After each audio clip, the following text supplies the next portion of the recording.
Blush sticks are everywhere right now, and today we're gonna be comparing multiple formulas in the same format. So if you're interested in learning more about each one of these products, or if you're interested in purchasing a blush stick that fits your requirements, then please keep on watching. Today I am gonna break down 5 different blush sticks.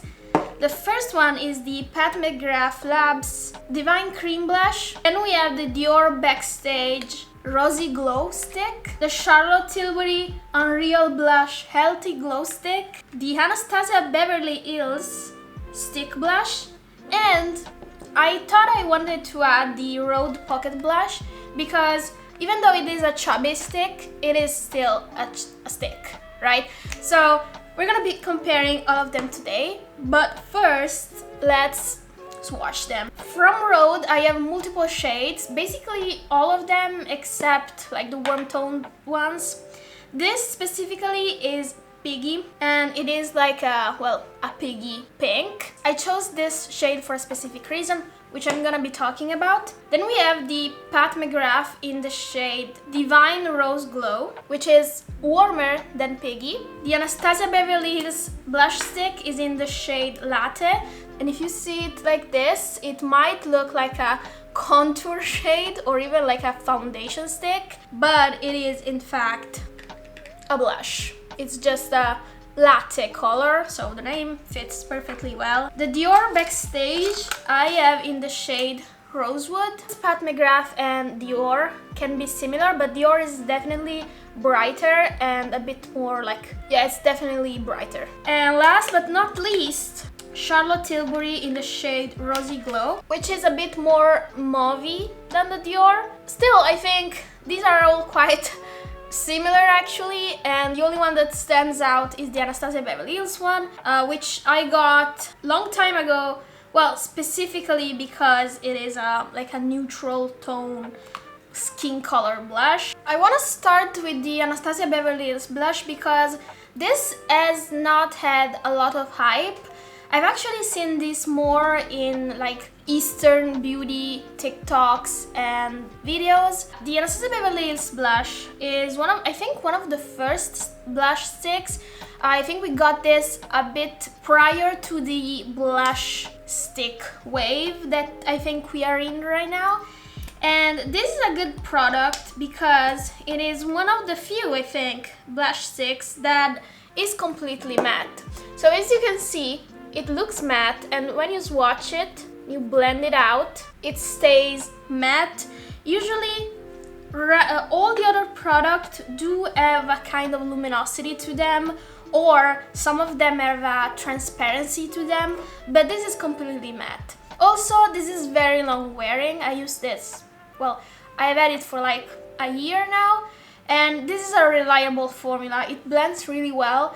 They don't have a lot of shades, so I think this is a bit limited, but I think they were also testing the waters and seeing how the product was gonna be perceived.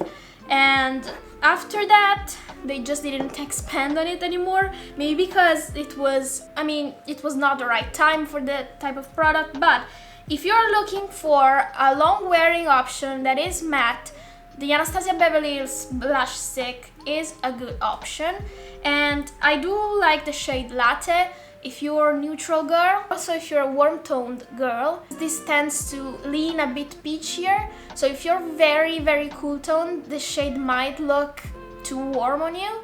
I think I am neutral cool, so it does tend to lean a bit warm, but it's fine. It doesn't look orange, but if you're like 100% cool tone, I think this will look warm.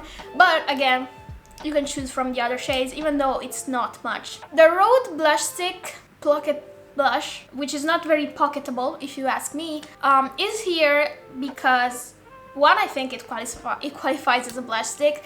2, I think this product is still being kept relevant by the brand because they keep coming out with new shades. Now, don't let them fool you with the reddish shades, plum and date cake. They are the same thing, so just choose one of them. I have a whole video on that thing. I basically got both of them and they look the same. They keep coming out with new shades, and I feel like Rhode is a very popular brand right now. So this product is still in right now. Why I would recommend this product?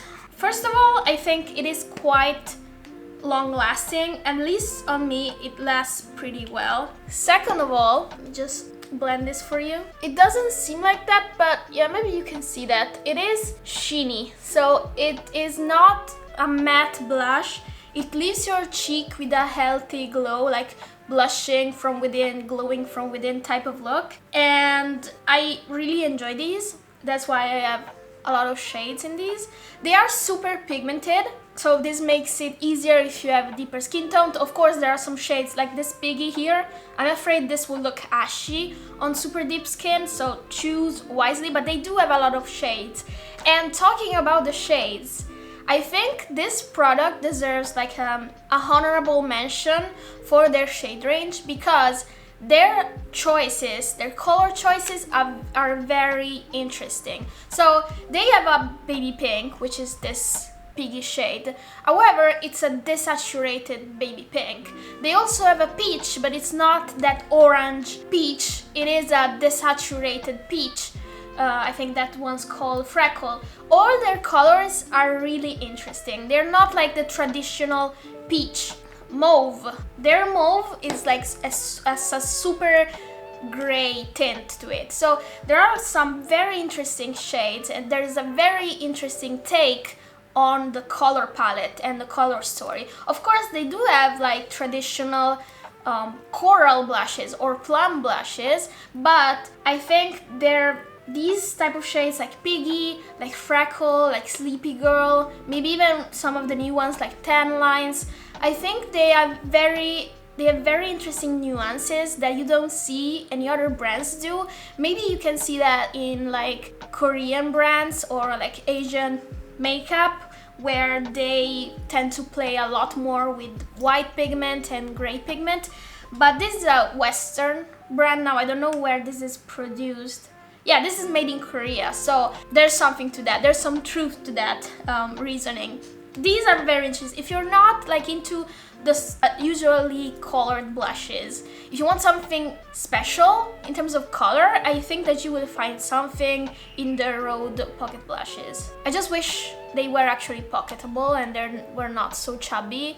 I don't know, they're definitely like, you can definitely notice them in my collection, but I feel like they're a bit, I don't know, weird.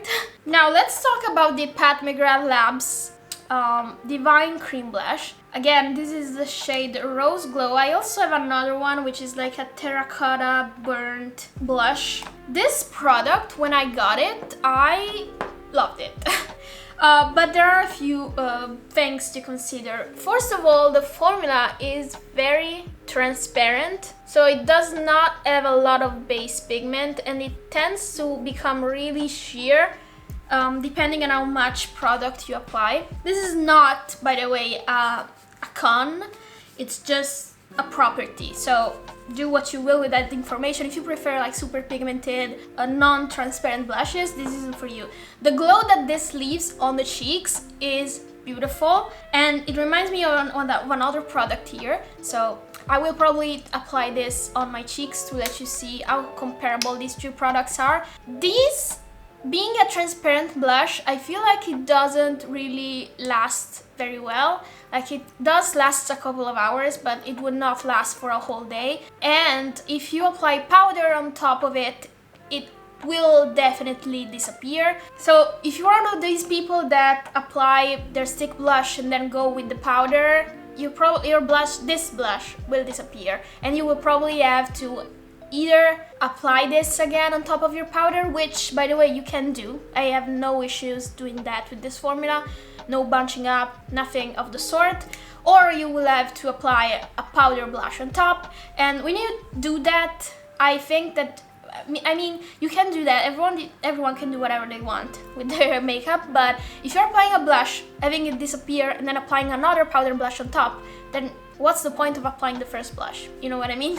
So yeah, I would apply this as the last step in the makeup routine, knowing that it probably won't last and you cannot set it to help it last. Because if you set it, you also lose the glow of it, which is the beautiful thing about this product. So that's it. But I would still, like, I really like this blush. It's just one of its properties is not being long wearing. The blush that I think is very similar to this Pat McGrath blush is the Dior blush stick. Not only the shade, let me actually compare them next to each other so that you can see the shade as well. So at the top we have Pat McGrath, and then we have Dior Rosewood, and Pat McGrath Divine Rose Glow. As you can see, they're very similar. I think the Dior is just a touch more like bright. These are, I think, the same formula. Are these made in the same place? This is, the Pat McGrath is made in Italy. Yeah, it doesn't say on the Dior one, but maybe it is. These are very similar formulas. These are both transparent blushes. This is the Dior. And I have noticed the same properties in the Dior blush as in the Pat McGrath, meaning that it disappears if you apply powder and it doesn't really last too much, although I do believe that this lasts more than the Pat McGrath. And I think you can see that here as well. Like, this is thicker in formula and this Pat McGrath one is thinner, like more oily. So the fact that Dior is thicker makes it a bit like more grippier on your skin.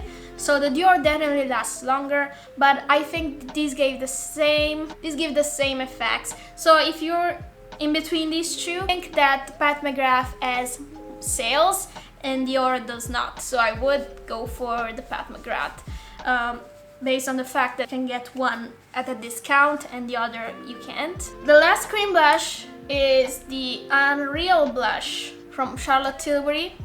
Shade is Rosy Glow. So this is definitely our more pasty, more pigmented blush. You can see it doesn't easily blend away. You have a lot of pigment, and I can tell you this lasts a lot of time.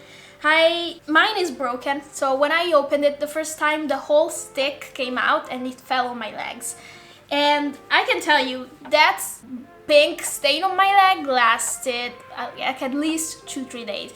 It did not want to go away, and even now you see how it's staining my hand. This is not as transparent as the Pat McGrath and the Dior. I think this is the more similar formula to the Rode Pocket Blush, but this has the same technology as the Charlotte Tilbury Hollywood filter product. They also have a stick for that. I don't have that one, but I think that this is the blush version of the stick version of the Hollywood Glow filter, and this is not, it's not sheer and it's not transparent, so the luminosity, the glow it gives is not because of the formula, but because there is like very soft light reflecting particle in this that swatching you cannot even see that. I just think that this delivers on its promise. This is called the Healthy Glow, so it really reflects that. You do look like you have a healthy blushing cheek, and I really like it, except for the fact that this packaging is super cheap. Also the Pat McGrath one is super cheap, but this feels really cheap, and the fact that it arrived broken really makes me, you know, like, this is expensive. Please deliver it to me in a decent manner. So these are all the comparison. I just wanted to apply the Pat McGrath and the Dior so that you can see how similar they are on my cheek. Every time I remove my glasses, I have to do this. I have not powdered because I was anticipating applying a blush stick. So I'm gonna start with the Dior here. I go in with the stick directly. I don't care because this blends really well. Oh, and by the way, this Dior one has a scent. To me, it smells like licorice. I don't know how you pronounce that, but that thing. So you see, it's not super pigmented. It leaves a nice like wash of color, and it blended really, really nicely. But because of how soft the blush of color is, if I go in with powder, this will disappear. Now with a different brush, I'm gonna apply the Pat McGrath one on this cheek. I'm going in with the same method of application. These blush sticks are easy to blend, so I think the only one probably wouldn't swipe directly on my cheek is the Anastasia Beverly Hills one or the Rhode one, both because of a pigment load, and that is Pat McGrath. So you can see they're very similar. They leave my cheeks with a sheen. They're both transparent, both easy to blend. I think these are very, very similar, like almost the same thing. Of course, you can increase the pigment by going over the blush again, like apply more. And here it is. I think it's very difficult to over apply this blush because it really wants to blend. Like, it's hard not to blend this one. It basically blends itself. Both of them do. So this was my blush comparison, my blush stick comparison.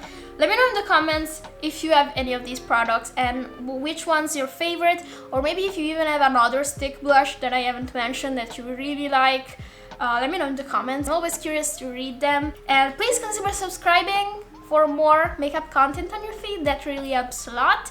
And I will hopefully see you in the next one. Have a good one. Bye!